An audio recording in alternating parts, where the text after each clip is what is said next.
আমি আবু লাহাবের বউকে দেখি নাই, কিন্তু ৭১ টিভির মধ্যে যত বসে এদেরকে দেখলে মনে হয় আবু লাহাবের বউয়ের যে ভূমিকা ছিল এদের ঠিক সেই ভূমিকা।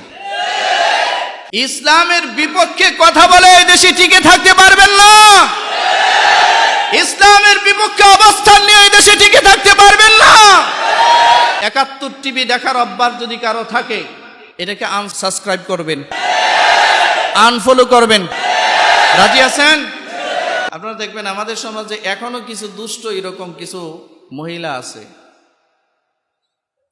ইসলামের কোনো কথা যেখানে শুনবে এখানে এরা ভুল ধরার চেষ্টা করবে। যেমন এর মধ্যে আমাদের দেশের একটা চ্যানেল আছে, এটার নাম হচ্ছে ৭১, ঠিক না? দেখবেন ৭১ চ্যানেলের মধ্যে আমার কাছে মনে হয় সারা দেশ উত্তাল। আমার কাছে মনে হয় যে আমি আবু লাহাবের বউ উম্মে জামিলরে দেখি নাই, কিন্তু ৭১ টিভির মধ্যে যত বসে এদেরকে দেখলেই উম্মে জামিলের কথা মনে হয়। এদেরকে দেখলে মনে হয় আবু লাহাবের বউয়ের যে ভূমিকা ছিল এদের ঠিক সেই ভূমিকা।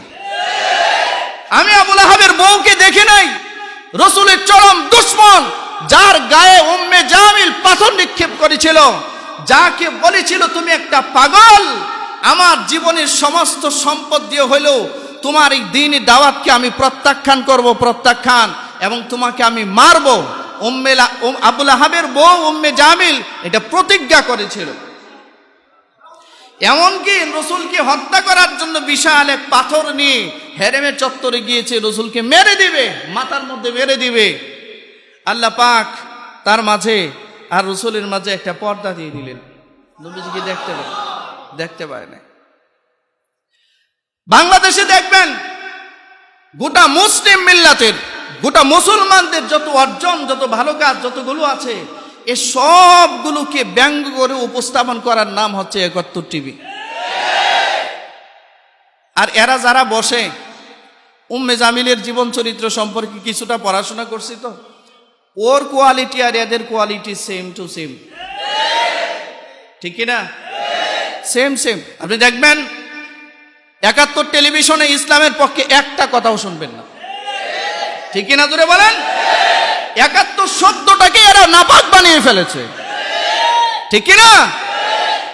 এই ৭১ টিভি, এই টিভি এবং এটার সঞ্চালক এরা যারা আছে জায়গায় বসে, এদের যে ভূমিকা ঠিক আবু লাহাবের বউয়ের ভূমিকাটা এটা ছিল। তোমার কাছে যে পাগলটা আসতো, শয়তানটা যেটা আসতো, এটা মনে হয় আসে না, এটা আসা বন্ধ করছে, আর আসবে না। নবীজিকে গিয়ে কথা বলে।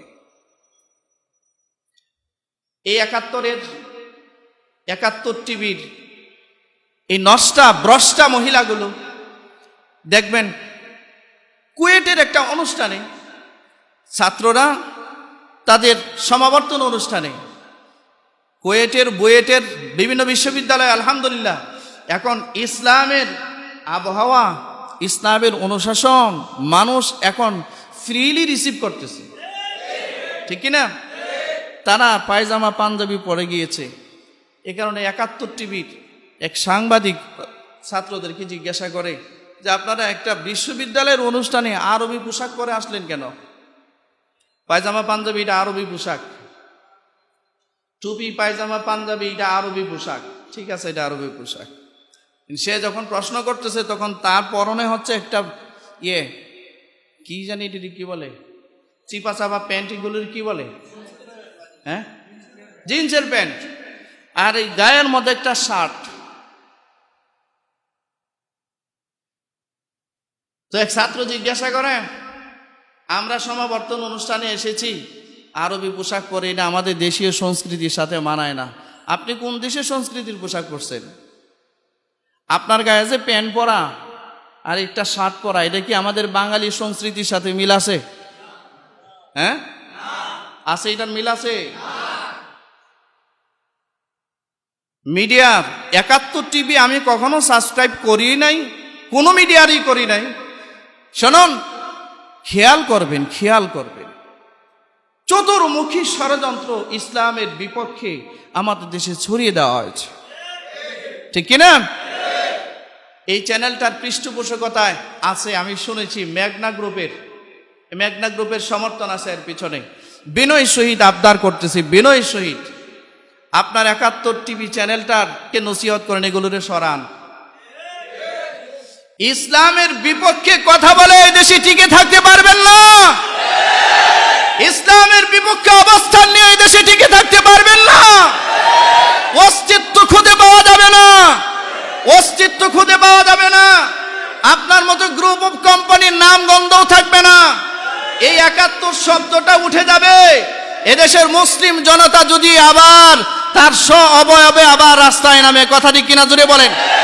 আপনাদের কাছে আবদার, 71 টিভি দেখার অভ্যাস যদি কারো থাকে, এটাকে আনসাবস্ক্রাইব করবেন, আনফলো করবেন।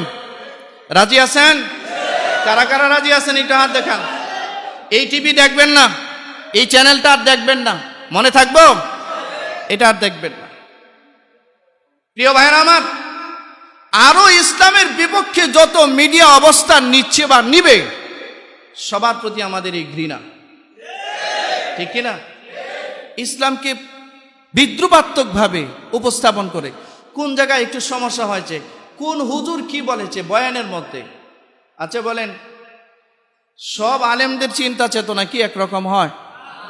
2 ঘন্টা লেকচারের ভিতরে 1 মিনিটের 2 মিনিটের কথা কাট করে, যেই কথাটা বেমানান নারীদের ব্যাপারে, যেই কথাটা শুনতেও বেমানান, এই কথাটাকে টেলিভিশনে কাট করে দেখিয়ে গোটা জাতির সামনে বলতেছে যে হুজুরদের এই সমস্ত বয়ানের কারণেই দর্শন বেড়েছে।